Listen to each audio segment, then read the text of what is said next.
सूरज की पहली किरण जैसे ही धनपुर गांव की छोटी सी नहर पर गिरी, हवा में रुई की तरह उड़ते धूल के कणों के साथ एक आवाज गूंजी, छपाक छपाक। ये आवाज थी गांव के धोबी प्रताप की, जो नहर के किनारे कपड़ों को पटक पटक कर धो रहा था। उसके हाथों की त्वचा सूख कर फटी हुई थी, लेकिन चेहरा एक अलग ही ताजगी से भरा हुआ था। इस चेहरे पर शिकन तक नहीं थी, क्योंकि वो जानता था कि मेहनत के बिना कोई फल मीठा नहीं होता। हर कपड़े की अलग कहानी है। चौधरी के कपड़े जरा ज्यादा घमंड से लथपथ हैं। स्कूल मास्टर के कपड़ों में स्याही की महक है, और रमा काकी की साड़ी, उसमें तो पूरे परिवार की थकान छुपी होती है। कुछ ही दूरी पर उसकी पत्नी गोमती खड़ी थी, जो दिन भर के श्रम के बावजूद अपनी आंखों में एक विशेष चमक लेकर चलती थी। उसकी आंखों में हमेशा उम्मीद की झलक होती, भले ही कंधों पर बोझ हो। ये जी, अकेले क्या बरबरा रहे हो? आप जरूर थक गए हो। जब भी थकान होती है, आप ऐसे ही अपने आप से बात करते रहते हो।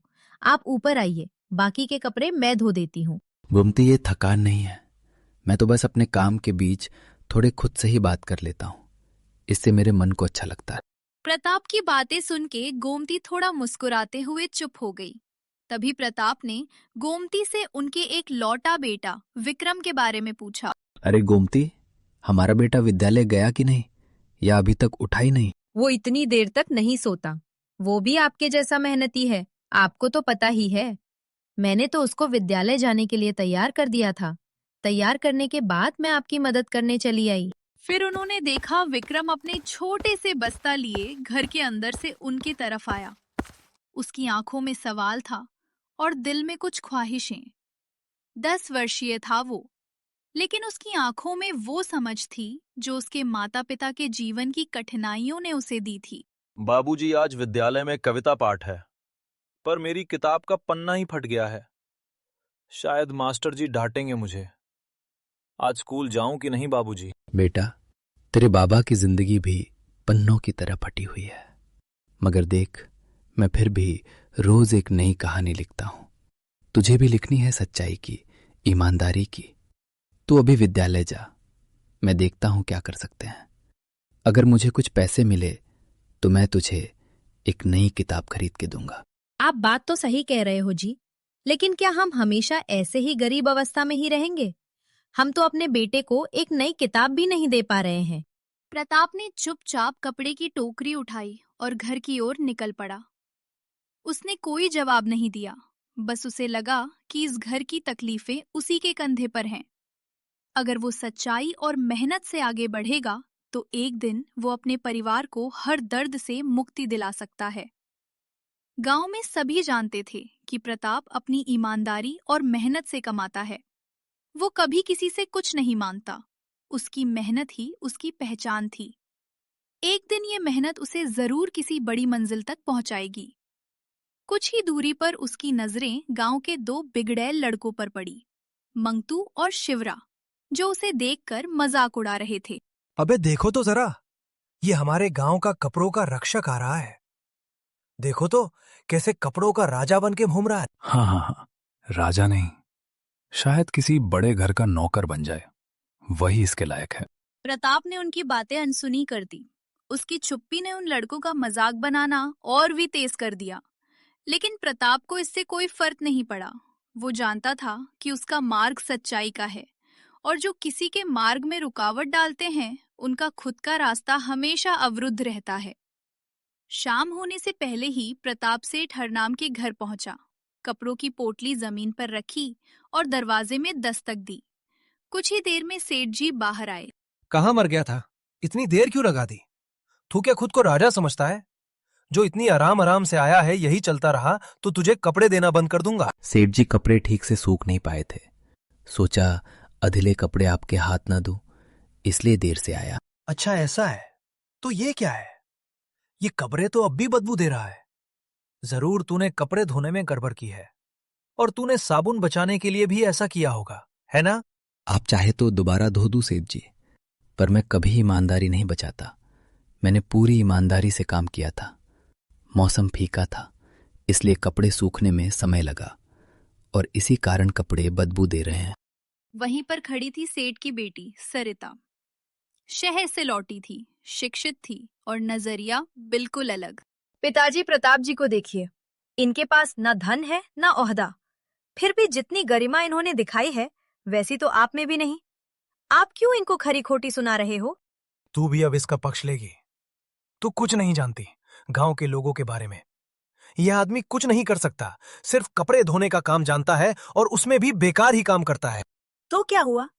ये अपना काम पूरी ईमानदारी से करने का प्रयास तो करता है ना, और किसी की मेहनत का ऐसे मजाक बनाना नहीं चाहिए पिताजी।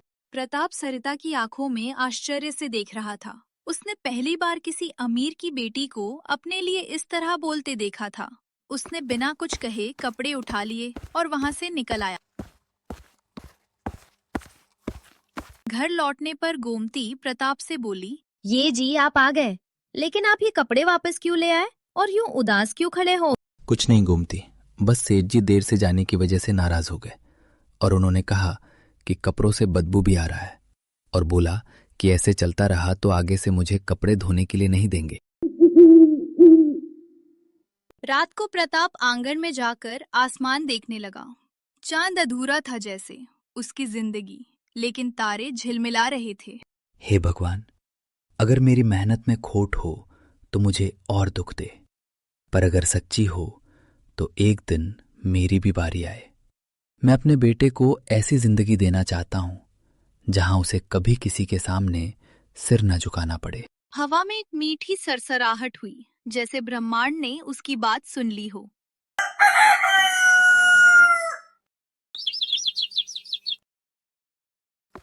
प्रताप अगली सुबह जल्दी से उठकर सेठ के कपड़े लेकर उसके घर गया। सेठ जी, आज मैं आपके कपड़े सुखा कर लाया हूं और इसमें कोई बदबू भी नहीं आ रहा है। ठीक है, आज कपड़े ठीक लग रहे हैं, लेकिन आइंदा से कपड़े लाने में देरी मत करना, नहीं तो अगली बार से तुझे कपड़े नहीं मिलेंगे। ठीक है सेठ जी, आगे से ध्यान रखूंगा। और हाँ सेठ जी, आज कुछ धोने को कपड़े हैं क्या आपके पास? आज नहीं है, तू बाद में आना, जब होगा मैं तुझे बोल दूंगा। सेठ से ये सुनने के बाद प्रताप भारी मन से घर की ओर निकला और रास्ते में और भी 2-3 घरों में कपड़ों के लिए पूछा, लेकिन कहीं से उसको आज कुछ नहीं मिला। प्रताप खाली हाथ घर लौटा। गोमती प्रताप को देखकर बोली, के जी, आज फिर क्या हुआ जो आज भी उदास होकर आए हो? सेठ जी ने फिर से कुछ कहा है क्या? ऐसा कुछ नहीं है गोमती, तुम तो जानती ही हो हमारे हालत कैसे है, और इस हालत में अगर काम नहीं मिले तो जिंदगी और भी मुश्किल हो जाती है। आप ठीक कह रहे हो जी, लेकिन आप कुछ और काम क्यों नहीं करते? आजकल धोबी को कपड़े देना कम कर दिया है लोगों ने। बहुत से अमीरों के पास तो कपड़े धोने की मशीन होती है। मशीन से कहा, कपड़े अच्छे से साफ होते हैं गोमती, हाथ की मेहनत की बात ही अलग होती है, लेकिन लोग ये बात कहाँ समझेंगे। इस आधुनिकता ने मानो हम जैसे कुछ गरीबों की रोजी रोटी ही छीन रहा है। गोमती ने प्रताप की बात सुन के उसकी तरफ देखा। उसको देख के गोमती को प्रताप की आंखों में गरीबी की दुख और अपने परिवार के लिए ज्यादा कुछ ना कर पाने का चिंता साफ दिख रही थी। आप छोड़िए ना इन सब बातों को, हम कर लेंगे कुछ ना कुछ। आप बस सच्चे मन से काम कीजिए, भगवान जरूर हम पर कृपा करेंगे। प्रताप ने कोई जवाब नहीं दिया और चुपचाप बाहर निकल आया। वो गांव में कुछ काम मिलने की उम्मीद में निकल आया था। वो पहले सेठ हरनाम के पास पहुंचा और उसने दरवाजे पर दस्तक दी। सेठ हरनाम बाहर आते ही प्रताप से ऊंची आवाज में बोला, क्यों रे प्रताप, अब क्या लेने आया है तू? पैसे लेने आया है क्या? तुझे तो मैंने पहले ही पैसे दे दिए थे, अब क्या चाहिए? जी सेठ जी, आपने पहले ही दे दिए थे और मैं आपसे पैसे मांगने नहीं आया हूं। मुझे कुछ और काम चाहिए था। अगर आपके पास कोई मजदूरी वाले काम है तो आप मुझे दीजिए, मैं कर दूंगा। मुझे पैसों की बहुत जरूरत है। मजदूरी वाले काम? तू क्या अब ये सब करने लगा है? तुझे आता भी है? सेठ जी, पहले कभी किया तो नहीं, लेकिन मैं करूंगा सेठ जी, क्योंकि इन दिनों कपड़े धोने का काम अच्छा नहीं चल रहा और बीच बीच में बारिश भी हो जाती है तो कपड़े सही से नहीं सूख पाते। इसी कारण लोग कपड़े ही नहीं दे रहे हैं। तो क्या मैं तुझे ऐसे ही काम पर लगा दूं? तुझे कपड़े धोने के सिवा कुछ आता ही नहीं है। चला जा यहां से, कोई काम नहीं है तेरे लिए। जो भी काम है वो मैंने दूसरे मजदूरों को दे दी है। तू जा यहां से, मेरा समय बर्बाद मत कर। सेठ की बात सुनकर प्रताप को बुरा लगा और वहां से गांव के बाजार तक गया ताकि उसे कुछ काम मिल सके। ये बोलकर प्रताप और भी कई लोगों से काम के लिए पूछता है, लेकिन उसे कहीं कुछ काम नहीं मिलता। प्रताप थक हार के घर की ओर निकला।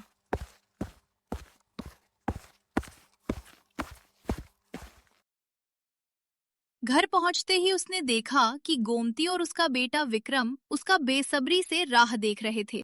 ये जी आप यूं बिन बताए कहाँ चले गए थे? हम तो डर गए थे, आपको कुछ हो गया तो हम कैसे रहेंगे? अरे मुझे क्यों कुछ होगा? मैं तो काम मांगने गया था, लेकिन कहीं से मुझे कुछ काम नहीं मिला। ऊपर से कपड़े धो धो के मेरे कमर में दर्द होने लगा है। कुछ देर चलने लगता हूं तो दर्द से जान निकल जाता है। बाबूजी, आप कपड़े धोना छोड़ दीजिए। माँ और मैं कुछ न कुछ करके घर चलाएंगे। जब तक आपके कमर का दर्द ठीक नहीं होता, आप आराम कीजिए। नहीं बेटा, तेरा ये पढ़ने लिखने का समय है। तू अच्छे से पढ़ाई कर और कुछ काबिल बन। मेरा यही मनोकामना है। बाबूजी, मैं तो बड़े होकर कृषि वैज्ञानिक बनना चाहता हूँ और गांव के सब किसानों की मदद करना चाहता हूँ।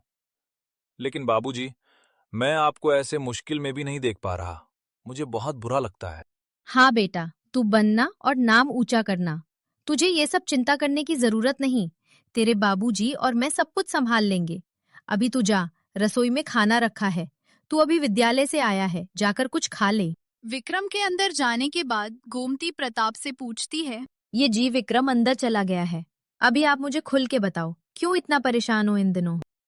क्या बताऊं गोमती, दिन ब दिन काम कम मिलने लगे हैं। मैं तो कोई दूसरा काम भी नहीं जानता।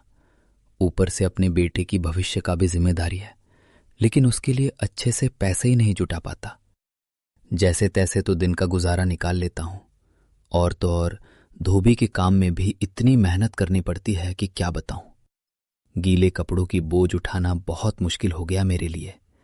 शरीर में अब पहले जैसे ताकत भी नहीं बची है। आप इतना परेशान मत होइए। आपको परेशान देख के बेचारा विक्रम टूट जाता है। हम लोग तो मेहनत कर ही रहे हैं, थोड़ी सी और कर लेंगे, कभी तो हमारा भी दिन आएगा। अच्छे दिन आएंगे, लेकिन कब? गोमती इतने वर्षों से तो वही उम्मीद पर हो, लेकिन कभी कुछ अच्छा होता ही नहीं। मुझे कितना कुछ करना है। ये जो घर है उसकी भी मरम्मत करनी है। तुम लोगों को अच्छे कपड़े, अच्छे भोजन खिलाना है, लेकिन ये सब मुझसे नहीं हो पा रहा है। सब हो जाएगा, आप हौसला रखिए। इन दिनों बारिश का मौसम है। बारिश के मौसम में सबके घरों में थोड़ी बहुत तंगी आता ही है। हाँ, ये बारिश का मौसम किसी के लिए अच्छा तो किसी के लिए बुरा है। बारिश की वजह से गांव के किसान भाई खुश हैं, लेकिन मेरा काम तो बुरा ही चल रहा है। यही सब रोज की दिक्कतों की बात करने के बाद दोनों थोड़े भावुक होते हैं और फिर गोमती उसी उदासी से रसोई में चली जाती है और प्रताप भी घर के कुछ काम करने में व्यस्त हो जाता है। थोड़े समय बाद अंधेरा होता है और जोर की बारिश भी होने लग जाती है। बारिश के आते ही बारिश से होने वाली उनके जीवन के समस्याओं को याद करके दोनों ओर भी उदास हो जाते हैं। हे जी, आज फिर से बारिश हो गई। उन दिनों तो हल्की हल्की बारिश थी और आसमान में काले बादल थे, लेकिन आज तो जोरों की बारिश होने लगी है।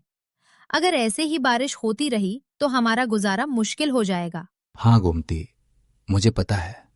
इसी कारण तो मैं चिंतित हो रहा हूं, लेकिन हम चिंतित होने के अलावा और कर भी क्या सकते हैं? ये सब तो भगवान के ऊपर है। यही सब सोच के दोनों परेशान हो जाते, लेकिन अपने बेटे से ये चिंता छुपाते हुए जैसे तैसे तीनों रात का खाना खा के सोने जाते हैं।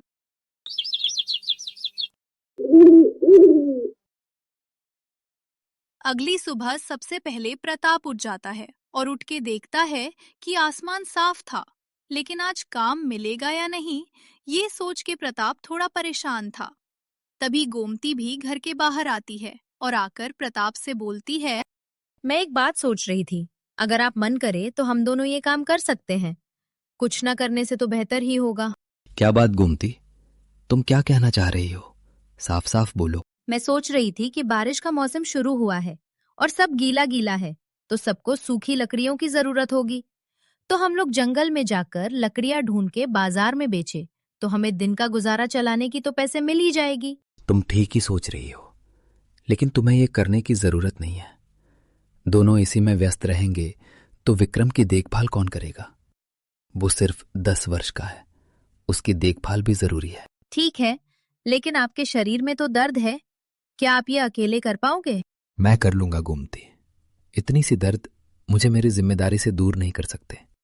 और वैसे भी कुछ ही दिनों की तो बात है, जब मुझे फिर से लोग कपड़े धोने के लिए देंगे तब तुम भी उस काम में मदद कर देना। उस काम में तो हमें घर से ज्यादा दूर भी नहीं जाना पड़ता। ठीक है जी, आप पहले कुछ खाना खा के लकड़ी ढूंढने जाइए। मैं भी विक्रम को खाना खिलाकर विद्यालय भेज देती हूँ। थोड़े समय बाद प्रताप लकड़ियां ढूंढने जंगल की ओर निकल पड़ा।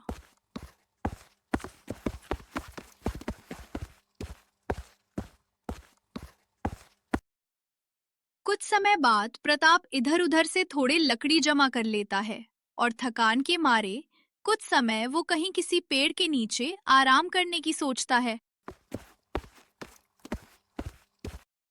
थोड़े आगे जाने के बाद उसने देखा कि एक साधु महाराज पेड़ के नीचे ध्यान लगा रहे थे। थोड़ी देर साधु महाराज को घूरने के बाद वो वहां से जाने की सोचने लगा, क्योंकि वो साधु महाराज का ध्यान भंग नहीं करना चाहता था। लेकिन जब वो वहां से जाने लगता है, तभी साधु महाराज उसको पुकारते हुए बोले, बेटा, शायद तुम बहुत थक गए हो। आओ थोड़ा विश्राम कर लो यहाँ पर। साधु महाराज की बात सुनकर प्रताप रुक गया और पलट के साधु महाराज की तरफ हैरानी से देखने लगा और उनसे पूछा, प्रणाम स्वामी जी। स्वामी, आपको कैसे पता लगा कि मैं बहुत थका हुआ हूं और आराम करना चाहता हूं? बेटा, मैंने तो बस अनुमान लगाया था, बाकी सब कुछ तो प्रभु ही जानते हैं। आओ तुम यहाँ थोड़ा विश्राम कर ले। साधु महाराज की बात का सम्मान रख के प्रताप उनके सामने बैठ गया। स्वामी, आप क्या रोज यहाँ पर तप करते हैं? हाँ बेटा, इस प्रकृति के गोद में ध्यान लगाने से मेरा मन बहुत प्रसन्न हो जाता है। परंतु बेटा, तुम्हें देख के ये प्रतीत होता है कि तुम अपनी जीवन से प्रसन्न नहीं हो। नहीं स्वामी, मैं बस रोज की मुश्किल भरी जीवन के कारण थोड़े परेशान रहता हूं, लेकिन मैं अपने परिवार के साथ बहुत खुश हूं।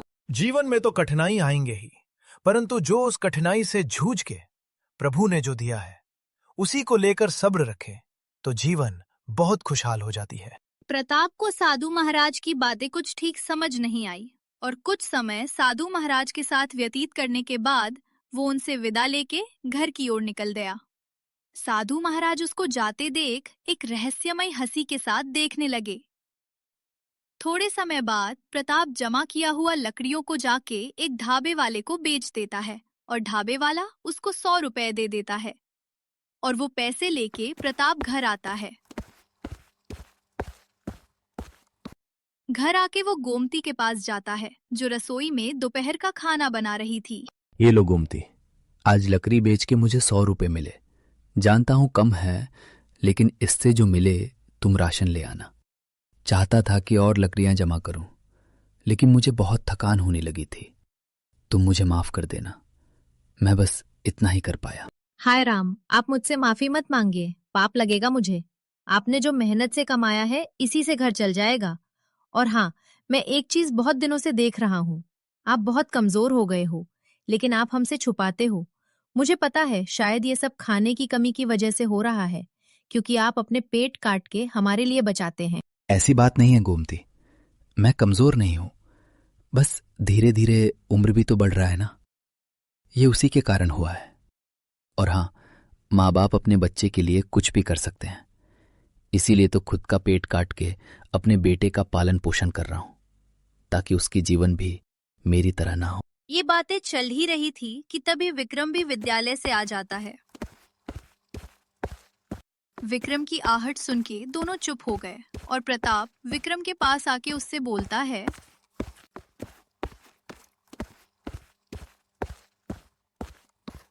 बेटा, तू मुझसे नाराज तो नहीं है ना? क्योंकि मैं तुझे अभी तक एक नई किताब भी नहीं दिला पाया। तुझे भी तो नई किताब, नए खिलौने, नए कपड़े चाहिए होंगे ना? नहीं बाबूजी, आप परेशान मत हो, मुझे ये सब नहीं चाहिए। मैं तो माँ और आपके चेहरे पर हंसी देखना चाहता हूँ। उस दिन तो मैं किताब के फटने से मास्टर जी डांट लगाएंगे, इसीलिए मैं आपसे किताब के लिए बोल रहा था।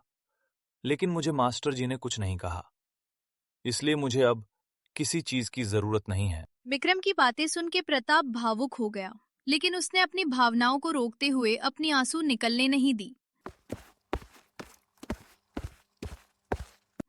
कुछ देर बाद तीनों दोपहर का खाना खाते हैं और खाना खाकर विक्रम अपने गांव के दोस्तों के साथ खेलने के लिए निकल जाता है और इधर प्रताप भी फिर से लकड़ी जमा करने जंगल में जाने के लिए तैयार होता है। आप कहाँ जा रहे हो?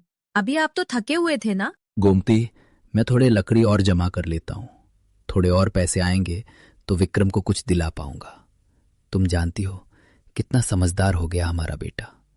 वो ऐसी किसी भी चीज की ख्वाहिश नहीं रखता जो हम उसे नहीं दिला पाएंगे। हाँ, आप सही कह रहे हो। वो बहुत समझदार लड़का है हमारा।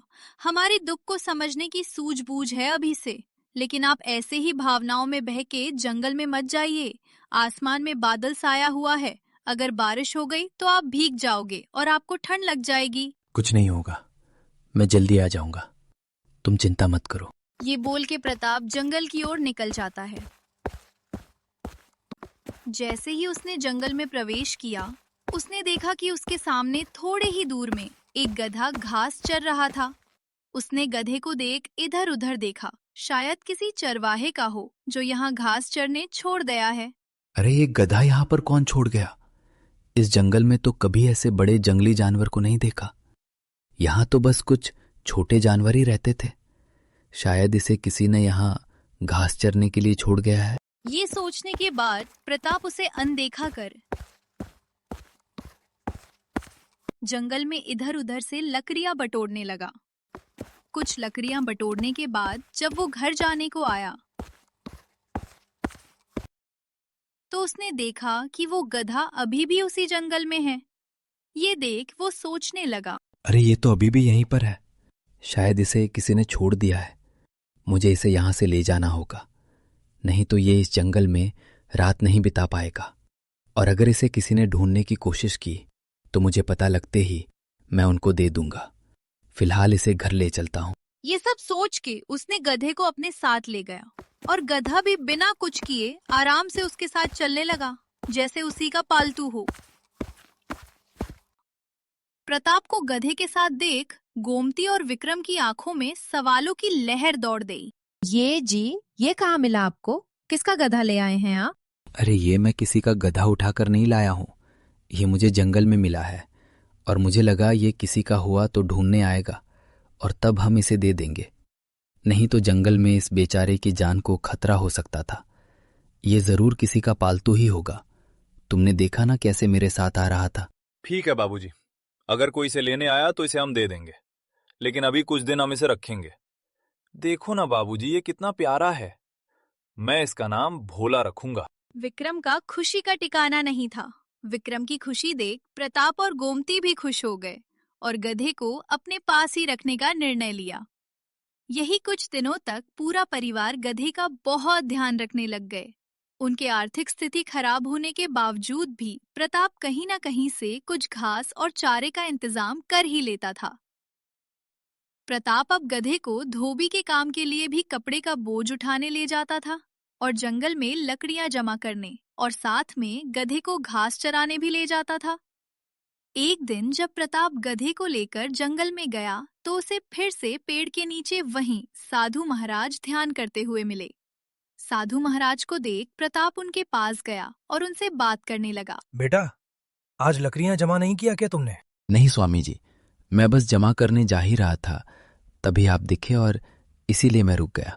अच्छा लगा तुम मेरे लिए रुके। लेकिन बेटा, तुम्हारे साथ आज नया साथी कौन है? लगता है पशुओं से प्रेम करते हो। स्वामी, ये तो मुझे इसी जंगल में भटकते हुए मिला था। इसे कोई लेने नहीं आया और इसलिए मैंने सोचा कि जंगल में इसे नुकसान पहुंचेगा तो मैं ही इसे घर ले जाता हूं। तुमने सही किया बेटा। शायद ये भी तुम्हारी जैसा कोई भला मनुष्य का राह देख रहा था, परंतु तुम जो इससे अपने बोझ उठवाते हो, क्या ये उचित है? तुम तो इसका सुरक्षा करने के लिए ले गए थे। लेकिन अब तो तुम उसे पीड़ा ही दे रहे हो। साधु महाराज से ये सुनने के बाद प्रताप हैरान रह गया। मैंने इसके बारे में गहराई से नहीं सोचा था स्वामी, मुझसे भूल हो गई, मुझे आप क्षमा कर दीजिए। लेकिन स्वामी, आपको कैसे पता लगा कि मैं इससे अपनी काम में मदद लेता हूं? ये सब तो प्रभु ही जानते हैं। मैं तो बस उनका दास हूं। और मुझसे क्षमा मत मांगो। तुम इसको ले जाकर अच्छे से प्यार से रखो। पशु को पीड़ा देना नहीं चाहिए, नहीं तो पशुपति क्रोधित हो जाएंगे। ठीक है स्वामी, मैं अब से इसका बहुत अच्छे से देखभाल करूंगा। ये बोल के प्रताप साधु महाराज से विदा लेके कुछ लकड़ियां लेकर घर निकल गया। जब प्रताप घर आया तो गोमती उसे देख पूछती है, जी, आपने भोला के रहते हुए सारी लकड़ियों की भार अपने सर क्यों उठा रखी है? प्रताप गोमती को साधु महाराज से हुए वार्तालाप के बारे में सब कुछ बता देता है। गोमती भी ये सब प्रताप के मुंह से सुन के साधु महाराज की बातों का सम्मान रखते हुए चुपचाप मान जाती है। ऐसे ही कुछ दिन बीत जाता है और रोज की मेहनत से प्रताप की जीवन कठिनाइयों से भर गई थी। इसलिए प्रताप एक दिन इन सब कठिनाइयों से परेशान होके साधु महाराज से मिलने गया ताकि उसकी जीवन के समस्याओं से मुक्ति पा सके। बेटा, बहुत दुर्बल प्रतीत हो रहे हो। मानसिक रूप से बहुत चिंतित भी लग रहे हो। कुछ परेशानी है क्या बेटा? इसी कारण आपसे मिलने आया हूं, ताकि आप मुझे सही मार्ग दिखा सके। मैं तो रोज की मेहनत और आर्थिक परेशानियों की वजह से शरीर और मानसिक रूप से टूट चुका हूं। पता नहीं भगवान की कृपा कब होगी मुझ पर। आप कुछ मार्ग दिखाइए स्वामी। बेटा, भगवान सबको सही समय पर ही सब देंगे। हमको तो बस मेहनत और अच्छे कर्म करने चाहिए, लेकिन कभी भी पुण्य का फल की आशा नहीं रखनी चाहिए। और तुम्हें क्या लगता है, तुम खुद यहां मेरे पास आए हो? नहीं बेटा, ये तो तुम्हारी अच्छे कर्म है जो प्रभु तुम्हें यहां मेरे सम्मुख लाए। और हां बेटा, तुम्हें जो जंगल में तुम्हारा भोला मिला था, वो तुमको ऐसे ही नहीं मिला था। वही तुम्हारे अच्छे कर्मों का फल है। तुम जिस प्रेम से उसका ध्यान रखते हो, तुम उसी प्रेम से तुम उसको जंगल के दक्षिण ओर चराने ले जाओ। और जिस स्थान पर भोला पहला घास चरे, उसी स्थान पर तुम खुदाई करना। तुमको तुम्हारी सारी समस्याओं का हल मिल जाएगा। साधु महाराज की बात प्रताप को कुछ ठीक समझ नहीं आई और वो घर चला आया। घर आकर प्रताप गोमती से साधु महाराज से हुई बातचीत के बारे में सब कुछ बताता है। गोमती प्रताप के मुंह से ये सुनकर उससे तुरंत बोलती है, अरे, इसमें समझना क्या है? साधु महाराज ने जो आपसे कहा है, जरूर उनके कहे हुए हर बात का कुछ महत्वपूर्ण अर्थ छुपा होगा। आप जल्दी से उनके कहे मुताबिक वहां जाइए। प्रताप गोमती के समझाने पर साधु महाराज के कहे मुताबिक भोला को अपने साथ लेकर जंगल के दक्षिण ओर निकलता है। जंगल पहुंचते ही कुछ देर बाद भोला थोड़े दूर कुछ चट्टान के बीच घास चढ़ने लगता है और प्रताप यह देख वहीं पर अपनी कुदाल से मिट्टी खोदने लगता है। और थोड़ी ही देर बाद खुदाई की जगह से आश्चर्यजनक से सोने के सिक्कों से भरा एक घड़ा निकला। उसे देख प्रताप की आंखें फटी की फटी रह गई। वो इसे देख सही से सोच ही नहीं पा रहा था। उसकी आंखों में खुशी के आंसू थे। उसको ऐसा लग रहा था मानो उसको अपनी पूरी जिंदगी की मेहनत का फल मिल गया हो। प्रताप वो सब धन लेकर घर की ओर आता है और जंगल के रास्ते में वो साधु महाराज को धन्यवाद करने के लिए उनको ढूंढने लगता है, लेकिन उसे वे कहीं नहीं मिलते, मानो कहीं वे चमत्कारी रूप से गायब हो गए हों। उसने मन ही मन सोचा कि शायद भगवान ने ही उसकी मदद के लिए उनको धरती पर भेजा था। ये सोच के वो तुरंत घर आया और अपने परिवार को सोने से भरा घड़ा दिखाकर उसके साथ जो जो हुआ सब कुछ बताया। और ये सब सुनने के बाद पूरा परिवार खुश हो गया और प्रताप भी मन ही मन इस धन को आने वाले दिनों में सदुपयोग करके अपने जीवन को सुधारने की सोचने लगा और भगवान को मन ही मन शुक्रिया किया, क्योंकि अब प्रताप और उसकी परिवार के सब परेशानी खत्म होने वाली थी।